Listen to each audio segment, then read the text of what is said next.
Piece आ गया। तो सबसे ओपन क्वेश्चन सबके लिए है, ओपन है, मोबाइल नहीं देखना।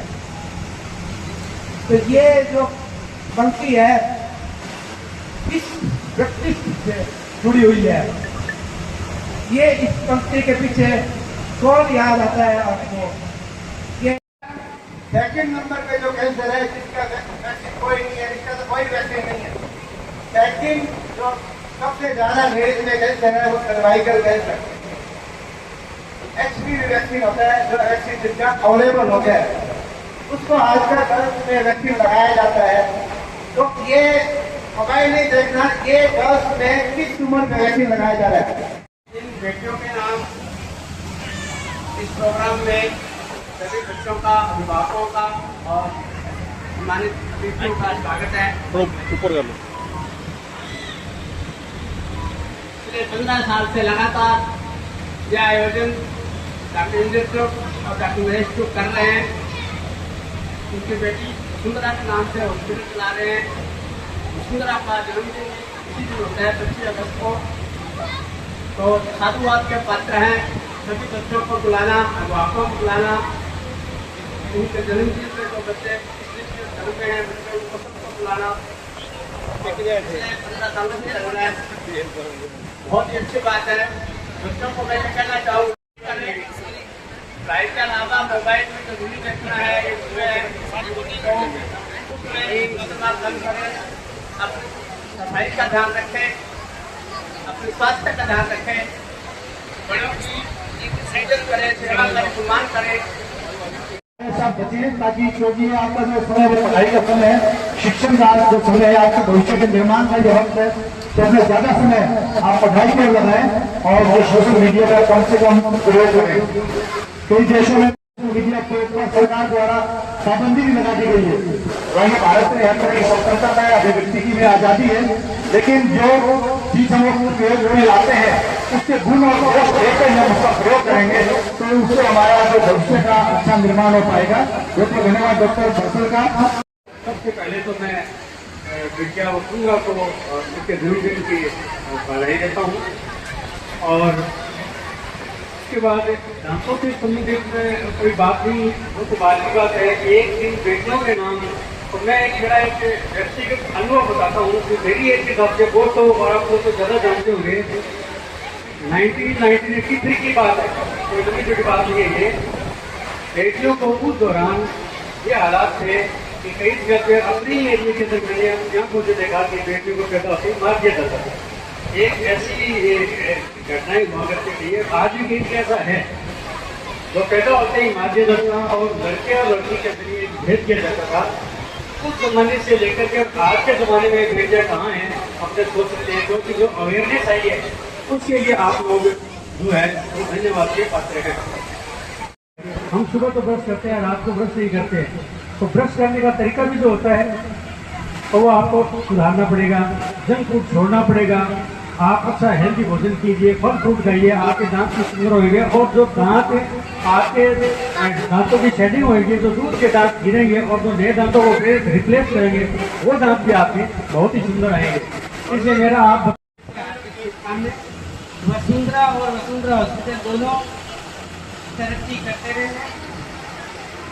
तो मैं नेफ्रोलॉजिस्ट होने के नाते बच्चों को थोड़ी सी जानकारी दे देता हूँ। हालांकि आजकल सारे बच्चों को पता है क्योंकि गूगल तक की सारी चीज जानकारी आ जाती है, लेकिन फिर भी थोड़ा बताने से हो सकता है उनके दिमाग में रह पाते हैं। तो आजकल ज़्यादातर बच्चे जो हमारे पास आते हैं तो एक तो इनका होती है, हमें धीरे से कहते हैं पेरेंट्स पहले आके साथ साथ इसका मोबाइल बंद करवा देने, इसको डरा दें।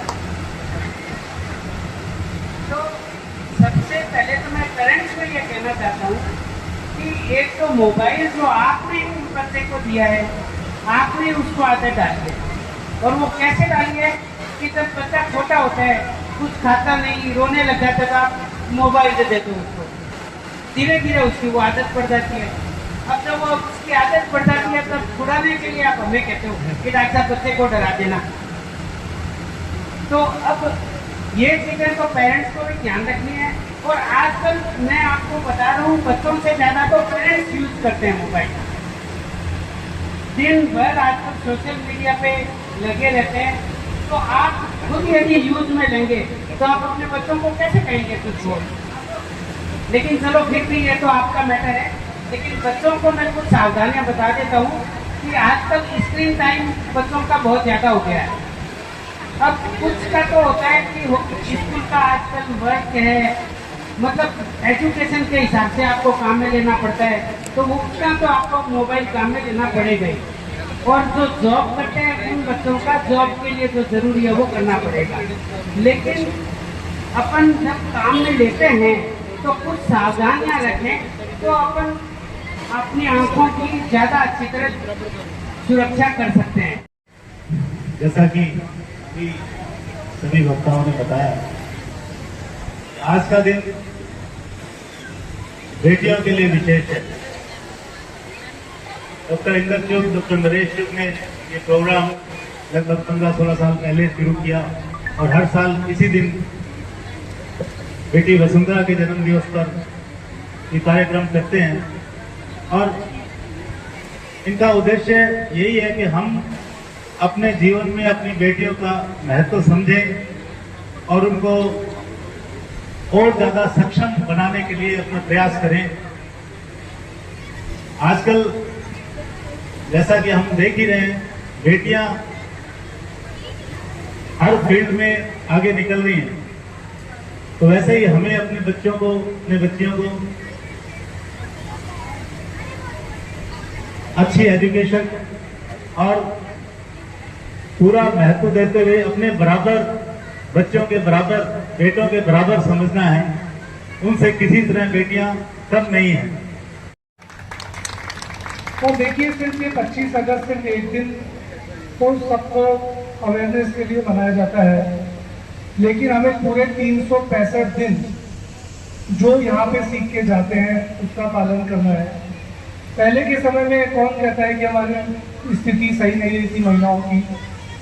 हमारी जैन परंपरा में तो जो राजा ऋषभदेव हुए उनकी 2 बेटियां थी, ब्राह्मी और सुंदरी। तो वो राजा ऋषभदेव जो कि आगे चल के भगवान आदिनाथ के नाम से बने, अपनी दोनों बेटियों को, एक बेटी को इस पैर पे बिठाते थे, एक बेटी को इस पैर पे बिठाते थे और दोनों हाथों से उनको पढ़ना सिखाया। एक को अंक विद्या सिखाई, एक को लिपि विद्या सिखाई। तो हमारा इतिहास ऐसा गौरवपूर्ण रहा है, हमें भी उसी परंपरा को आगे बढ़ाना है और यहाँ पे जो भी सीखते हैं उसको संकल्प लेके जाना है, क्योंकि आज का दिन हमारे लिए बहुत ही गर्व की बात है। अभी माँ की भूमिका में हो, बहू की भूमिका में हो, बेटी तो सभी हैं। हर महिला अपने आप में जो सबसे सुकून का महसूस करती है वो अपने बेटी बने के अनुभव के साथ करती है, क्योंकि हर लड़की जब अपने पिता के साथ एक बेटी का संबंध साझा करती है तो वो अपने आप को दुनिया में सबसे ज़्यादा शक्तिशाली और सबसे ज़्यादा सुरक्षित महसूस करती है। पक्षी है वो हमारे पूरे पारिस्थितिकी तंत्र का अभिन्न अंग है। अगर मैं बच्चों की बात करूं, जो स्कूल से आए हुए बच्चे हैं, आपने साइंस में इकोसिस्टम पढ़ा है ना? साइंस में पढ़ा है कि जो इकोसिस्टम होता है, जो फूड चेन होती है, उस हर एक चीज में पक्षियों का बहुत बड़ा योगदान होता है और ये सारे पक्षी हमारे इस पूरी प्रकृति को बहुत ही सुंदर रूप देते हैं। आज मैं इस पहल की साक्षी बनी। गत कई वर्षों से ये कार्यक्रम के विषय में सुन रही थी और आज मुझे नहीं पता था इस रूप में मुझे यहाँ इसको अटेंड करने का मौका मिलेगा। दोनों को बहुत बहुत शुभकामनाएं सर। बहुत सच में जैसा मैम ने कहा कि बहुत सुंदर पहल है, मैंने शायद ये ऐसी पहल कभी देखी है। और जैसा सर ने कहा कि पहल करना तो आसान होता है लेकिन सबसे ज़्यादा मुश्किल होता है उसको निभाते रहना हर वर्ष। तो निश्चित ही हम सबकी दुआएं रहेगी कि यह अनवरत चलता रहे कार्यक्रम। और अब बात करते हैं थोड़ा सा आज की इस थीम को लेकर के, क्योंकि बहुत कुछ मैम ने मुझसे पूर्व बता दिया है। लेकिन जिस चीज़ को यहाँ पे सबसे पहले सर ने ही इंट्रोड्यूस करवाया था कि जो इस थीम की जो सबसे कड़ी श्रृंखला रखी गई, एक दिन बेटियों के नाम, तो जहाँ सर ने भी डिस्क्राइब किया कि एक दिन नहीं होता बेटियों का, हर दिन होता है। स्वागत इस वसुंधरा हॉस्पिटल में मार्गरेट इंटरनेशनल परिवार की ओर से भी आपका। यहाँ डॉक्टर साहब के सानिध्य में डॉक्टर इंद्रचूब और नरेश चूब जो संचालक हैं, यहाँ चित्रकला प्रतियोगिता का ये सिस्टम आयोजन किया गया जिसमें लगभग 150 बच्चों ने भाग लिया और अभी रिजल्ट हमारे हाथ में पहुंच चुके हैं, जिनका आज 12-13 बच्चों का जन्मदिन था। उनकी यहाँ केक कटिंग भी की गई और अब यहाँ बच्चों को आपके हाथों से हम पुरस्कृत करेंगे। इससे पहले कि बच्चों के नामों की हम घोषणा करें, मैं निवेदन करूंगा डिप्टी साहब से पहले अपना आशीर्वाद आप बच्चों को दे दें। हालांकि आप लेट से पहुंचे हैं, बहुत ज्यादा जानकारी आपको इस कार्यक्रम की नहीं रही होगी और आपको यहाँ ज्वाइन किए भी लगभग 1 हफ्ता ही हुआ है। चुनाव के वक्त जबकि एक कानून व्यवस्था की स्थिति कई बार नियंत्रण में नहीं रहती, चुनाव के समय कई तरह की घटनाएं होती हैं और इस समय आपको यहाँ इतने बड़े क्षेत्र में प्रतिनिधित्व करने का मौका मिला है। हम उम्मीद करते हैं कि कानून व्यवस्था यहाँ सही रहेगी, निष्पक्ष तरीके से हमारे जो नगर पालिका के चुनाव संपन्न होंगे और हमारे जो शहर के जिले की जो प्रमुख समस्याएं हैं नशे की, जिसके हम आपके आने से पहले बात भी कर रहे थे, उस पर लगाम लगाने में भी आपकी महती भूमिका रहेगी। इन शुभकामनाओं के साथ मेरा निवेदन श्री पारसमल चौधरी DYSP ग्रुप सूरत पर निरंतर आगे बढ़ते हुए अपने परिवार, अपने क्षेत्र, अपने देश का नाम रोशन करें, ये आप सभी से उम्मीद है उनके माता पिता से कि उनके सपनों को साकार करें। आज इस कार्यक्रम में बुलाया समस्त जो आयोजक हैं उनका मैं दिल से आभार व्यक्त करता हूँ और सूरतगढ़ के सभी नगरवासियों का आभार प्रकट करता हूँ कि आप सब लोगों ने मुझे इतनी अच्छे से मान सम्मान दिया।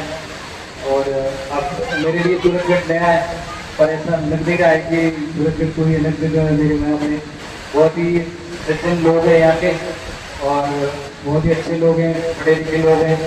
मुझे उम्मीद है कि आप सब लोग, हमारा पुलिस का मेन 2-3 ही काम रहता है, एक तो कानून व्यवस्था बनी रहे और एक हर प्रकार की कोई इंफॉर्मेशन हो। अब तक बोल रहे हैं कि नशा खत्म करने का, तो पुलिस तो प्रयास करेगी पर आप सबसे निवेदन है कि आप जो भी किसी भी प्रकार की जानकारी हो वो हमें हमारे तक जरूर पहुँचाए ताकि हम उन पर प्रभावी कार्रवाई कर सकें। इस प्रतियोगिता परीक्षा में जो भी भाग ले रहे थे बच्चे, उनको ढेर सारी बधाई। जो विजेता है उनको भी बधाई और जो उपविजेता है वो और भी अच्छे प्रयास करके नेक्स्ट ईयर जब भी ये वापस प्रोग्राम हो तब मैं वापस आऊँगा, तब उनको हम सम्मानित करेंगे। आप सबका बहुत बहुत आभार।